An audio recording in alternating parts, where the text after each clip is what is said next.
Hello everyone, আসসালামু আলাইকুম। Memes glory page থেকে আর নতুন একটি টিউটোরিয়াল ভিডিওতে আপনাদের সবাইকে ওয়েলকাম জানাচ্ছি। বর্ষার সিজনের সাথে মিল রেখে কদম ফুলের ডিজাইন করতেছি। একটা 2 পিসের অর্ডার ছিল, তো ওইটার কামিজের অংশের কাজটা করতেছি। তো এখানে আমি কদম ফুল আঁকার জন্য প্রথমে এই কদম ফুলের যে গোল মাঝের অংশটা থাকে ওইটা দিয়ে নিয়েছিলাম। ওইটা হলুদ কালারের সাথে একটু কাঠালি কালারটা দিয়ে খুব ভালোভাবে ব্লেন্ড করে নিয়েছি, যাতে একদম ন্যাচারাল লুকের মতো লাগে। তো এগুলো দেওয়ার পর আমি পাতাগুলো আর্ট করে নিচ্ছিলাম, কারণ মাছের অংশ না শুকানো পর্যন্ত ওইখানে সাদা পাপড়িগুলো দেওয়া যাবে না। আর এখানে পাতাগুলো কিন্তু আমি কয়েকটা শেডের করে নিয়েছি, কারণ এমনিতে গাছের দিকে তাকালেও দেখবেন যে গাছে কিন্তু শুধুমাত্র এক কালারের পাতা হয় না, অনেকটা ডার্ক সবুজ, অনেকটা একটু লাইট কালার হয়, অনেকটা আবার হলুদের সাথে সবুজ মিক্স করা থাকে। তবে সেইভাবেই শেড দিয়ে নিচ্ছিলাম। কিছুটা পাতা একদমই ডার্ক সবুজ রেখেছি, আর কিছুটার মধ্যে হলুদ কালার মিক্স করে শেড এনেছি, যাতে একদমই ন্যাচারাল লুকের মতো লাগে। তো এখানে আমি সবগুলো পাতার স্টাইল কিন্তু একরকম রাখি না। এই যে এই পাতাটা দেখতেছেন, এটা কিন্তু মনে হচ্ছে পাতাটা কুকড়িয়ে উপর দিকে উঠেছে। তো এইভাবে করে আমি কিছু পাতা একদমই নর্মাল রেখেছি, কিছু পাতা কোঁকড়ানো রেখেছি, সাইড থেকে কোঁকড়ানো, উপর থেকে কোঁকড়ানো।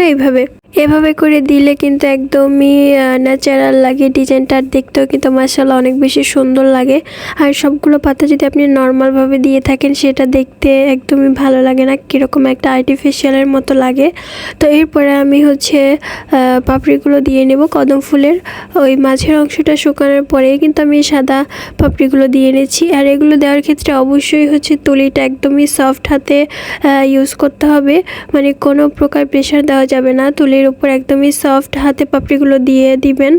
ভিডিওটা যখন এডিট করা শেষে ভয়েস দিচ্ছিলাম, তখন আসলে এটা ভাবতেছিলাম যে এখানে যে কত তাড়াতাড়ি কাজগুলো হয়ে যাচ্ছে। ডিজাইন করে একটা ফুল করতে মনে হয় 5 সেকেন্ডও লাগতেছে না।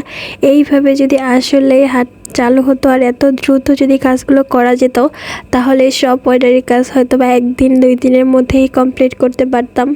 4-5 ঘন্টার কাজ আপনাদেরকে 3-4 মিনিটে দেখাচ্ছি, তাহলে বুঝেন কতটা স্পিড বাড়িয়ে দিয়ে ভিডিওটা এডিট করা হয়। আর অনেকে মনে করেন যে হাত ঘোরালেই আঁকা হয়ে যায়, এ তো কয়েক মিনিটের কাজ।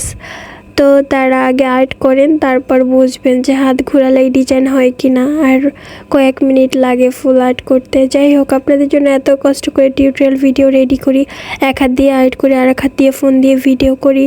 এডিট করাও কিন্তু অনেক কষ্টের। আর আপনারা জাস্ট শুয়ে বসে থেকে ভিডিও দেখে একটু রেসপন্স করেন না, মানে লাইক কমেন্ট করেন না, এটা তো ঠিক না, তাই না? তো যাই হোক, আপনাদের আর কিছু বলবো না। তো আমি এভাবে করে জামার অংশের কদমগুলো আর্ট করে নিয়েছি। উপরে থেকে যেই ডিজাইনটা নেমেছে ওইটার, এরপরে পানিতে পড়ে থাকা কদমটা আর্ট করতেছি।